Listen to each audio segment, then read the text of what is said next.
Llamada 32. Los padres prefirieron el engaño, pero sus hijos reciben la gracia. Estudiemos el capítulo 30 de Isaías comenzando con el primer versículo. Aquí, como en los otros capítulos de las profecías de Isaías, notarán que una parte del capítulo, en este caso los primeros 17 versículos, hablan de los pecados del antiguo Israel, los padres de Israel antitípico y de la caída de su poder. Pero el resto del capítulo trata del Israel de los últimos días, los días en que Israel antitípico es otra vez elevado al poder. Consideremos ahora Isaías 31 y 2. Ay de los hijos que se apartan, dice Jehová, para tomar consejo, y no de mí, para cobijarse con cubierta, y no de mi espíritu, añadiendo pecado a pecado. Que se apartan para descender a Egipto, y no han preguntado mi boca, para fortalecerse con la fuerza de Faraón, y poner su esperanza en la sombra de Egipto. Evidentemente el pueblo de Dios en esos días fue culpable de estos pecados. En vez de confiar en Dios para librarse de sus enemigos, ellos se confiaron en Faraón. ¡Qué débil soporte para sostenerse! Como resultado de esto claramente les fue dicho. Isaías 30 del 3 al 7. Nos dice, pero la fuerza de Faraón se os cambiará en vergüenza, y el amparo en la sombra de Egipto en confusión. Cuando estén sus príncipes en Zoán, y sus embajadores lleguen a Hans, todos se avergonzarán todos del pueblo que no les aprovecha, ni los socorre, ni les trae provecho, antes les será para vergüenza, y aún para oprobio. Profecía sobre las tierras del Negev, por tierra de tribulación y de angustia, de donde salen la leona y el león, la víbora y la serpiente que vuela, llevan sobre lomos de asnos sus riquezas. Y sus tesoros sobre jorobas de camellos, a un pueblo que no les será de provecho. Ciertamente Egipto en vano e inútilmente dará ayuda, por tanto, yo le di voces, que su fortaleza sería estarse quietos. Como saben, esto es lo que exactamente aconteció al pueblo antiguo de Dios. Cuánto mejor es estarse en quietud esperando en la ayuda del Señor cuando nos encontramos desamparados, que el solicitar ayuda de los enemigos de Dios. Isaías 38. Ve pues ahora, y escribe esta visión en una tabla delante de ellos, y regístrala en un libro, para que quede hasta el día postrero, eternamente y para siempre. Verdad es que ellos mataron a los profetas por advertirlos de sus pecados.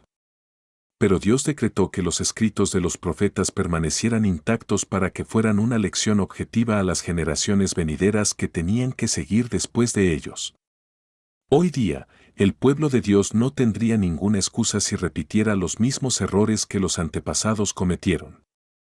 Si ellos repiten los pecados a aquellos que los antecedieron, esta culpa traería sobre ellos un castigo aún más que el que trajo sobre los judíos. Y si ninguno puede negar que las profecías de Isaías en contra de los judíos fueron cumplidas, entonces ¿quién se atreverá a decir que no se cumplirían en contra nuestra si falláramos como ellos fallaron? Isaías 39 y 10.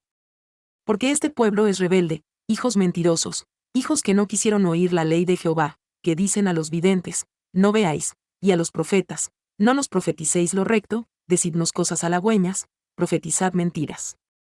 Al matar a sus profetas por la franqueza de su palabra, efectivamente el antiguo pueblo de Dios estaba diciendo, profetizad mentiras. Decidnos cosas halagüeñas, nosotros no queremos saber la verdad acerca de nosotros. ¿Existen actualmente hoy día estas mismas cosas entre nosotros? Permítanme narrar un incidente que contestará pronto esta pregunta.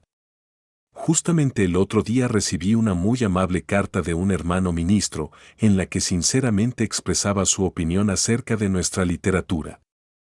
Este ministro de una manera muy cortés expuso que la única objeción que él tenía en contra es que nosotros hablamos de los pecados y errores que cometen los dirigentes de la iglesia.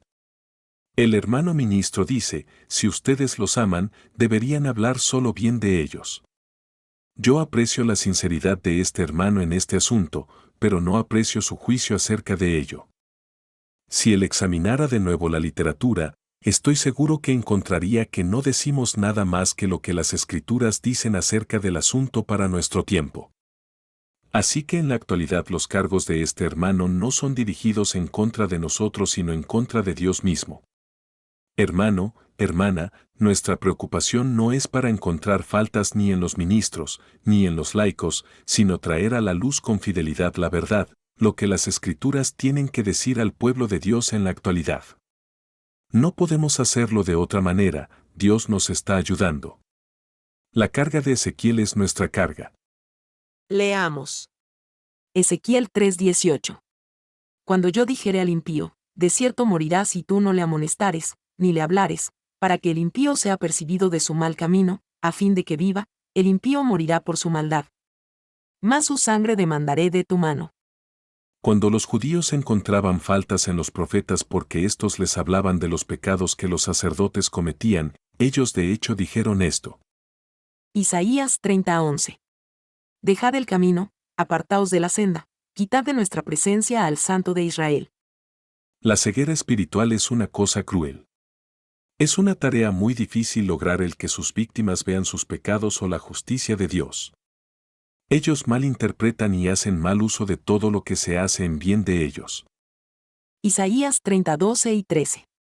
Por tanto, el Santo de Israel dice así, porque desechasteis esta palabra, y confiasteis en violencia y en iniquidad, y en ella os habéis apoyado, por tanto, os será este pecado como grieta que amenaza ruina, extendiéndose en una pared elevada, cuya caída viene súbita y repentinamente. Si los ojos espirituales del antiguo pueblo de Dios hubieran podido ser abiertos, si ellos hubieran podido ver que sus pecados estaban minando los cimientos sobre los cuales ellos, todos estaban establecidos. Entonces no habrían escupido los rostros de los profetas que continuamente les amonestaban de su problema. Sin duda que no. En vez de esto, ellos habrían dado la bienvenida a los profetas. Isaías 30:14. Y se quebrará como se quiebra un vaso de alfarero, que sin misericordia lo hace en pedazos, tanto, que entre los pedazos no se haya tiesto para traer fuego del hogar, o para sacar agua del pozo. ¿Quién se atreve a negar que así fue como cayó su reino?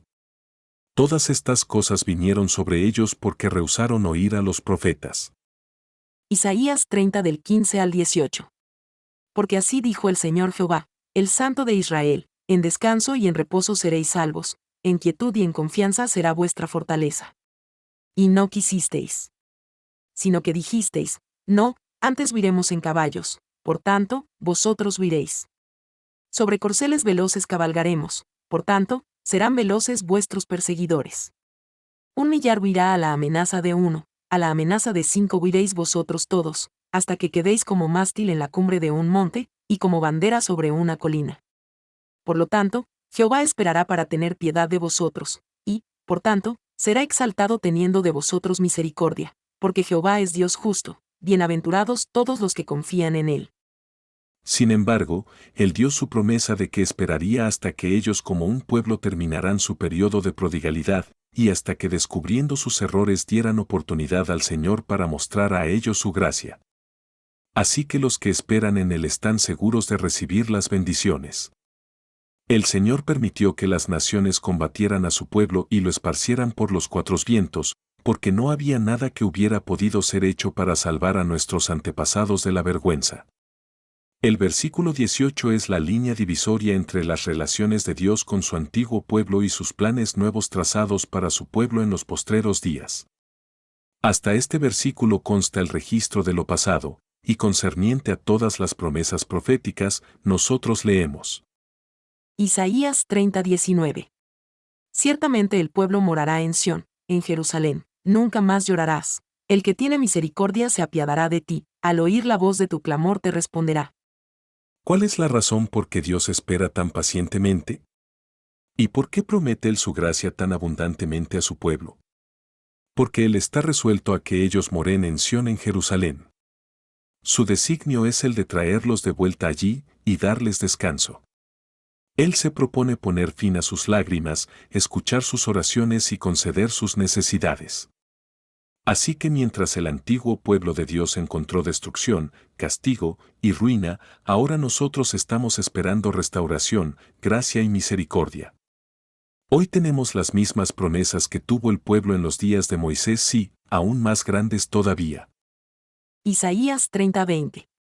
Bien que os dará el Señor pan de congoja y agua de angustia, con todo, tus maestros nunca más te serán quitados, sino que tus ojos verán tus maestros. Aunque Dios antiguamente permitió que los maestros del pueblo, sus profetas, fueran puestos en aprietos, abusados y aún matados, Él no lo permitirá más.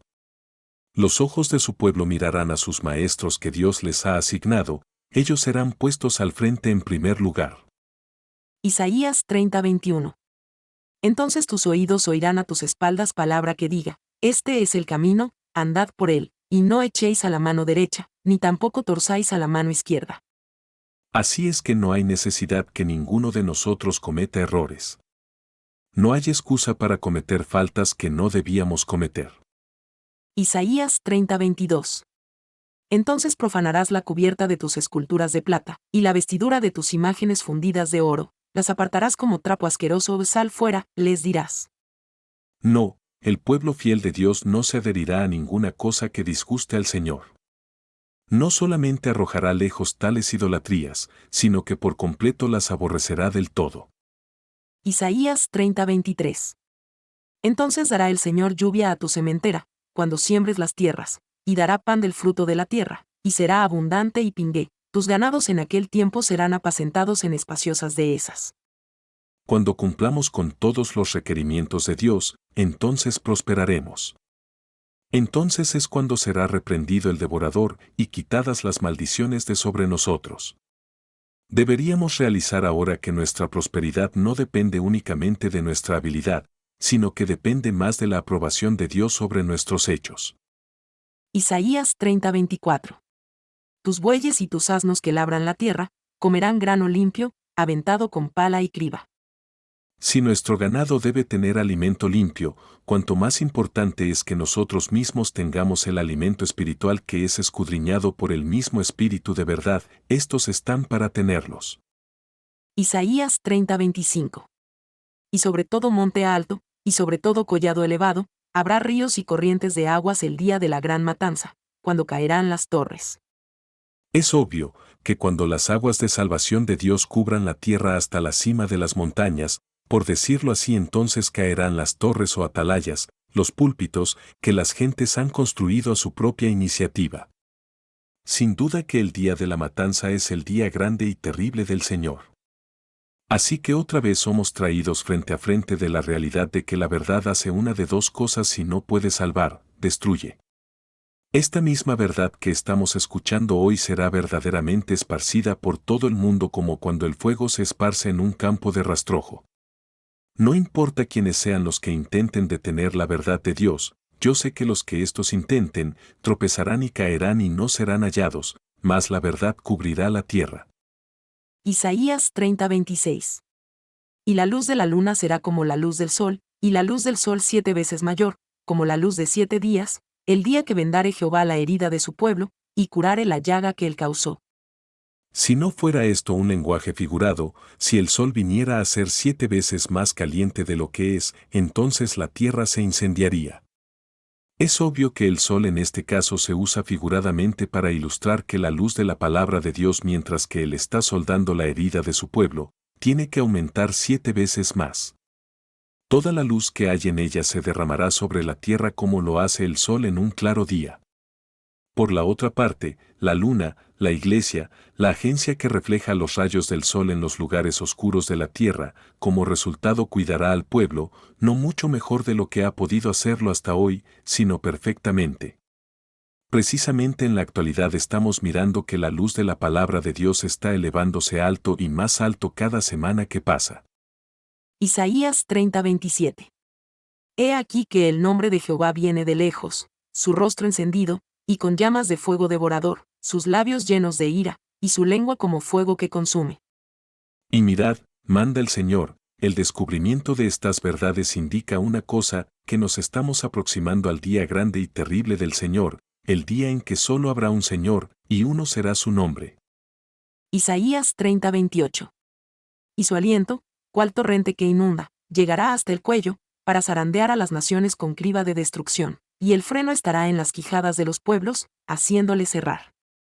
El aliento del Señor, su palabra escrita, se levantará alto, la verdad revelada aumentará, y más alto hasta que llegue al medio del cuello, para zarandear las naciones. Los vanos caerán, pero los humildes, los que esperan en el Señor permanecerán. Isaías 30:29. Vosotros tendréis cántico como de noche en que se celebra Pascua, y alegría de corazón, como el que va con flauta para venir al monte de Jehová, al fuerte de Israel. Sí, los que rechazan la palabra de Dios lamentarán y crujirán sus dientes en la oscuridad de afuera, pero los obedientes, los que esperan en el Señor, cantarán como cuando se celebra una solemnidad santa. Y tocarán como el que toca con flauta para venir al monte, el reino de Jehová. Isaías 30:30. Y Jehová hará oír su potente voz, y hará ver el descenso de su brazo, con furor de rostro, y llama de fuego consumidor, con torbellino, tempestad y piedra de granizo. Dios está ya para manifestar su poder y vindicar su causa. Los días de su silencio casi han pasado ya. Isaías 30 del 31 al 33. Porque Asiria que hirió con vara, con la voz de Jehová será quebrantada. Y cada golpe de la vara justiciera que asiente Jehová sobre él, será con panderos y con arpas, y en batalla tumultuosa peleará contra ellos. Porque Tofet ya de tiempo está dispuesto y preparado para el rey, profundo y ancho, cuya pira es de fuego, y mucha leña, el soplo de Jehová, como torrente de azufre, lo enciende. Si el pueblo de Dios en los antiguos tiempos hubiera creído lo que los profetas les decían, qué diferente hubiera sido. El conocimiento de sus errores debe servirnos como una vía de escape en nuestro camino. Por tanto, hermanos santos, participantes del llamamiento celestial, considerad al apóstol y sumo sacerdote de nuestra profesión, Cristo Jesús, el cual es fiel al que le constituyó, como también lo fue Moisés en toda la casa de Dios.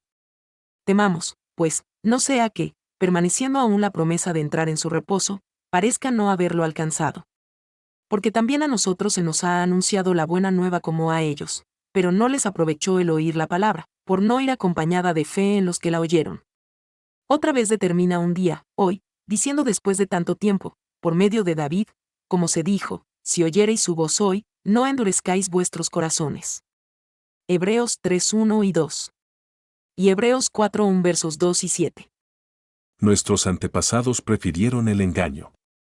Sin embargo, nosotros hoy debemos responder gozosos a la llamada de misericordia, para que así obtengamos gracia. Con amor fraternal por